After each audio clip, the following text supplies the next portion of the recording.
Hey everyone, so today's journey is right here behind me. This is the house of Alexander Stevenson, who was the Vice President of the Confederate States of America.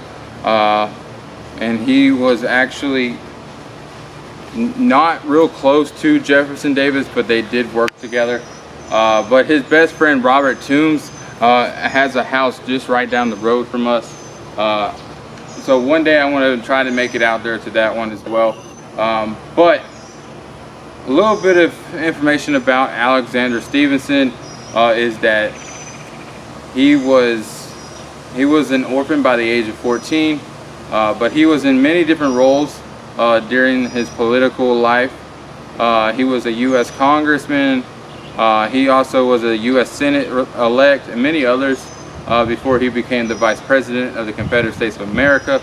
Now he did graduate from Franklin College, which is the University of Georgia today, where he decided to practice law and met his good friend Robert Toombs, and they became known as they both became very well-known political leaders of the 19th century.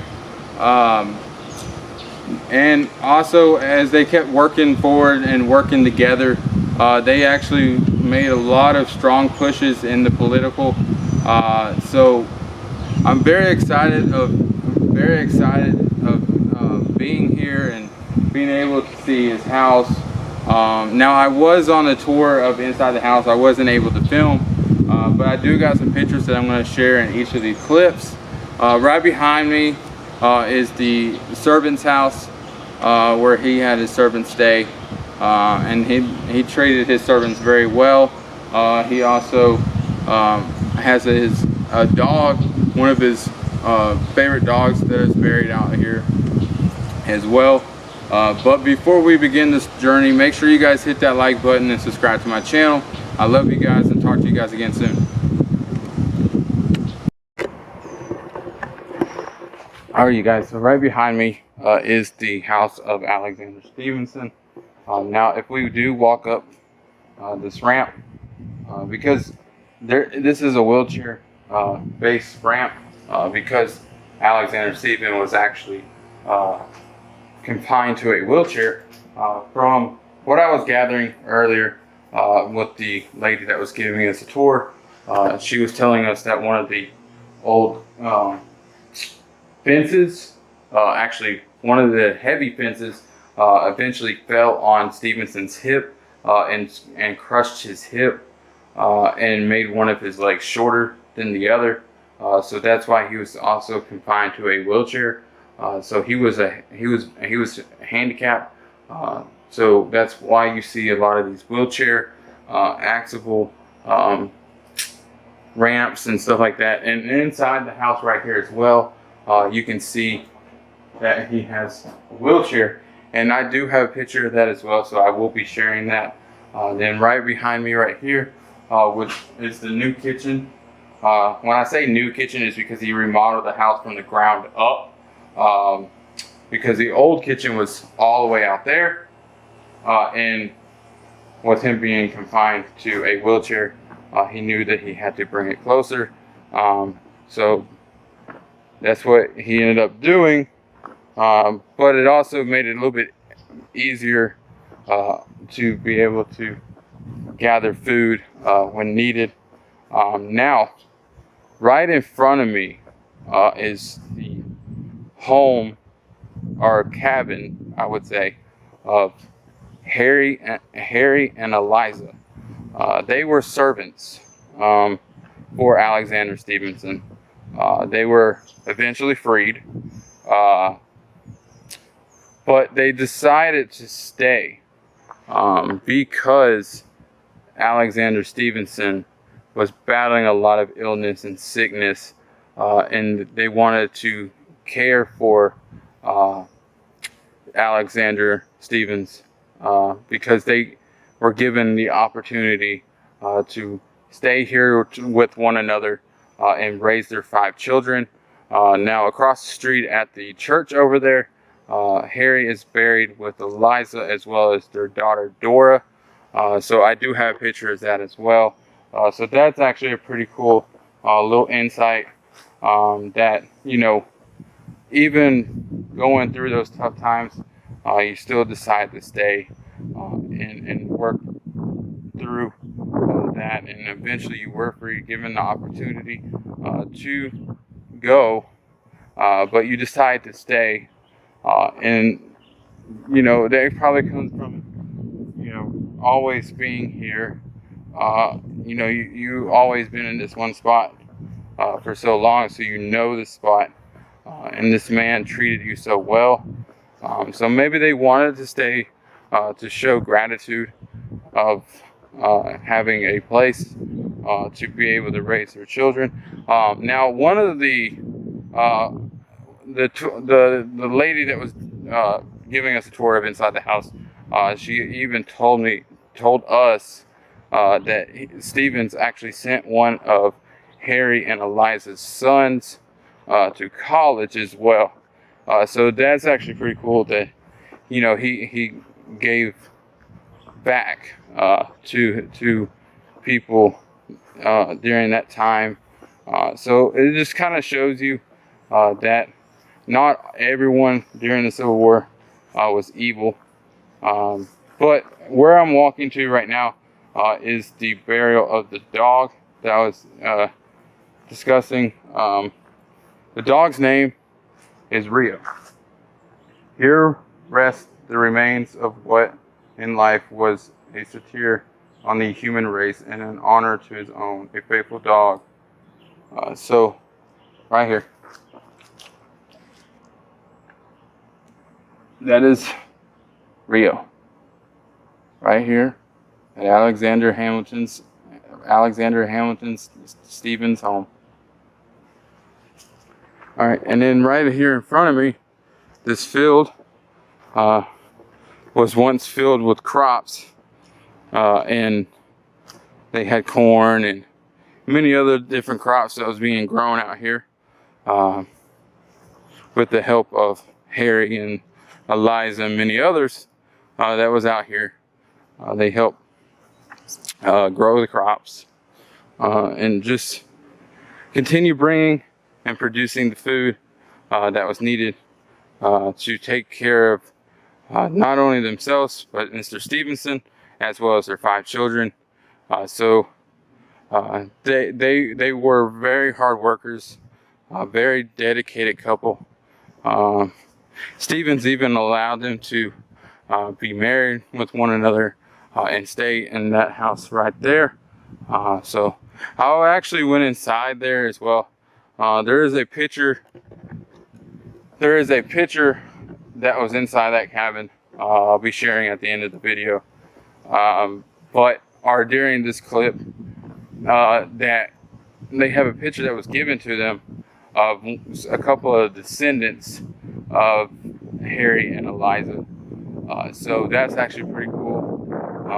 You can tell it's a really old picture because it's kind of like fading out.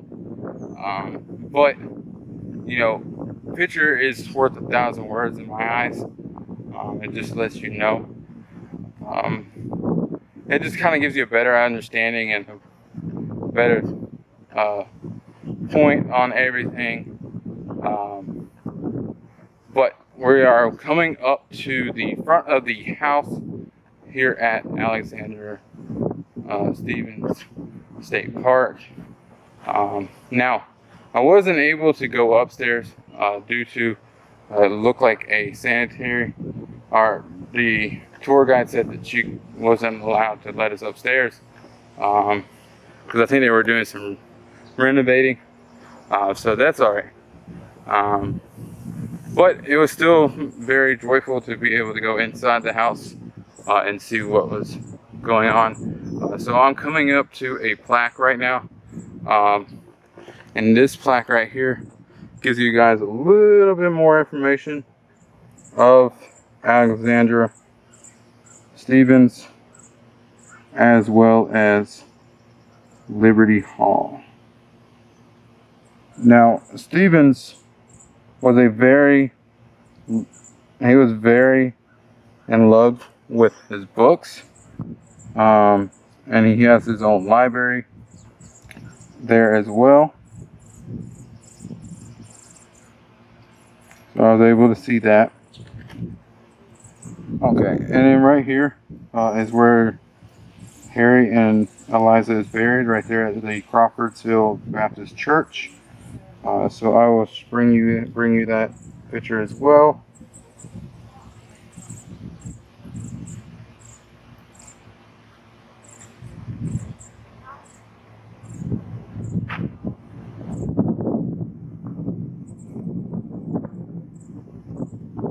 And then this gives you guys a little bit of a map of Liberty Hall. As you can see, there's the carriage house. You're here. There's the kitchen, the library, the gas house, Eliza, or Ellen's house, who was Harry and Eliza's other daughter, wash house, well house, the garden, Rio's grave. Then you got the Bell family plot,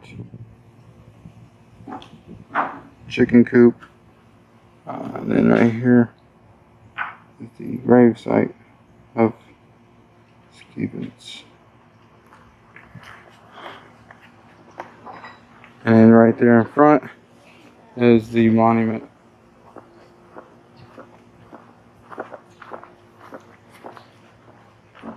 Come here, Ken. Come here.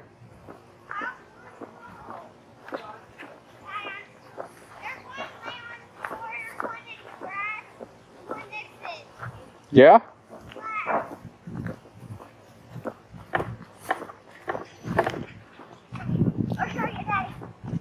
Go ahead, show me. Right here, right there, and right there. See that? Yeah. This right here is hot. See that? Oh, that's his best friend. Oh, You know it? it's my best friend right here. Who is this? And someone got a quarter on it. Hey, who is this? It's one of Alexander Stevenson's friends. And picture that one. That's so cute. There's tiny flags. Right, there's tiny little flags. Hey, look. It's about the dark. It's most of the dark. Guys, you need to hurry. Most of the dark. Most of the dark. Guys, you need to hurry, Mom. It's most of the dark. It's most dark. Oh, that's cool. It was a grave of the 15th Georgia Regiment. Mom, you let you stay in the car. Hey, who is this? Alexander Stevens. Yeah, who is the... You can't get in here. I hear that stupid dog. It's gonna take our shepherd. Oh, wow. That's crazy. He died on a Sunday, too. March 4th. Hey, you please stay in the car. I don't want to come in.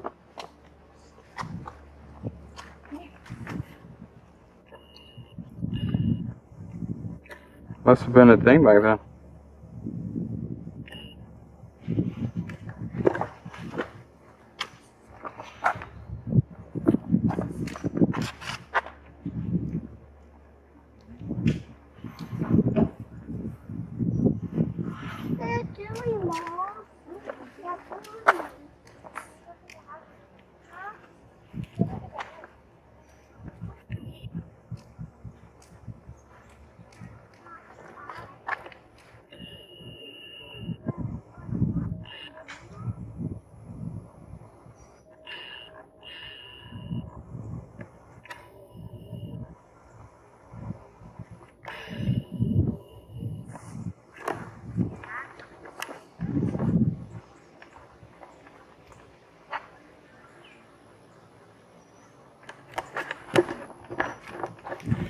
Alright, you guys, so that's going to conclude the video here at the Alexander house, or Alexander Stevenson's house, as well as his plantation and many other great locations that he had here.